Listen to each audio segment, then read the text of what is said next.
Good day everyone, I am Nicholl, I'm Licame, and today we are discussing the Indeterminate Sentence Law. Okay, Indeterminate Sentence Law, the Act of 4103 as amended by Act 4225. So what is the rationale behind the law, or what is the reason behind the law? First is, in imposing the penalty, the ISL or the Indeterminate Sentence Law mandates courts to fix a minimum and maximum period of penalty. So after the convict serves the minimum sentence, he become eligible for parole. So after those convict serves ang minimum sentence, he can be eligible for the parole. So parole is the conditional release of a prisoner from a correctional institution after serving the minimum period of prison sentence. So to be released out of prison, to be released on parole means the convict will be served the remainder of his sentence out of the prison, but under the supervision of a parole officer.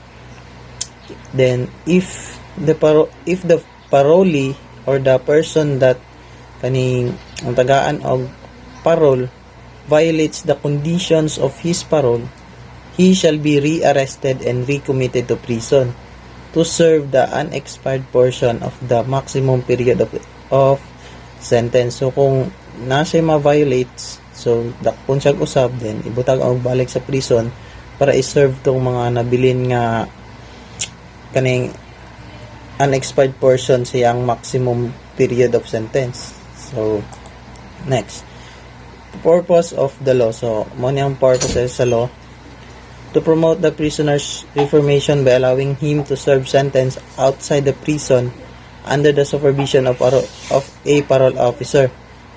So, muna siya ang first purpose, para na-promote ang mga prisoners para ialaw ilang kaugalingon to serve the remainder sentence outside the prison.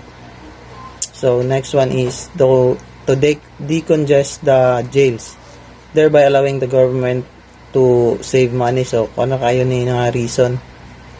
Then next is, minimum and maximum terms of imprisonment are specified in order to prevent unnecessary deprivation of liberty and enhance convicts' economic usefulness. So para ma-prevent ang mga unnecessary deprivation of liberty.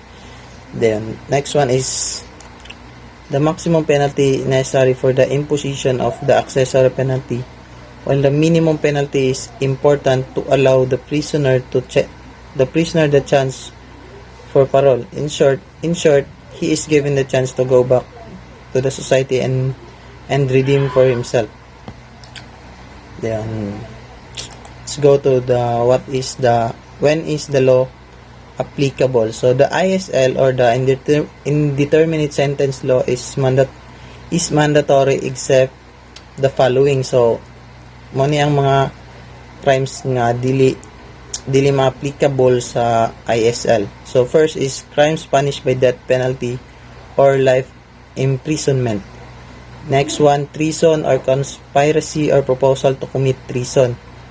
Third, misprision of treason, rebellion, sedition, or espionage. Then fourth is piracy.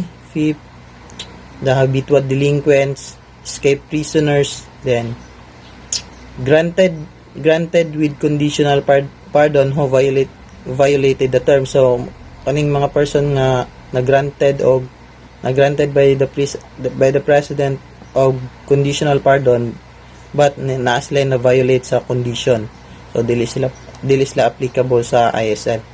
So those who maximum period of sentence does not exceed 1 year. So katong mga prisoners nga ang ilang sentence kay wala nag-exceed og 1 year. So that's all sa kaning mandat anang dili pwede maka-apply sa ISL. Next, how does the law operate? So how does the law operate? So duha ni siya kaning, if the crime is committed in violation of the West Penal Code, dayon ang isa kay if the crime is a violation of a special law. So na to ang crime in violation of the revised penal code. So doon na the maximum and the minimum. So how to identify the maximum term of imprisonment and to identify the minimum term of imprisonment. So in maximum term of imprisonment is the penalty prescribed by the RPC for the felony, taking into the account to the attending aggravating circumstances pursuant to the Article 64 of the RPC. So means that the modifying circumstances, the mitigating and aggravating are first considered in determining the maximum penalty. So ang mitigating and aggravating circumstances, na siya ay i-first considered para ma-determine ang maximum penalty. So in minimum term of imprisonment will be put within the range of the penalty lower in degree that the revised penal code has prescribed for the felony. So then take note that do not apply the modifying circumstances katong aggravating o ang kaning mitigating in determining sa minimum penalty. So kung mag-identify diri sa minimum, dapat ang diretso ra dito sa dapat ang penalty will within the range of the penalty lower in the degree. So lower sa gihatag sa revised penal code. Okay, then next one is if the crime is in violation of a special law. To get the maximum and minimum terms of imprisonment sa maximum term should not exceed the maximum provided by the law. So maximum dapat dili siya mo exceed sa gihatag sa special law naman.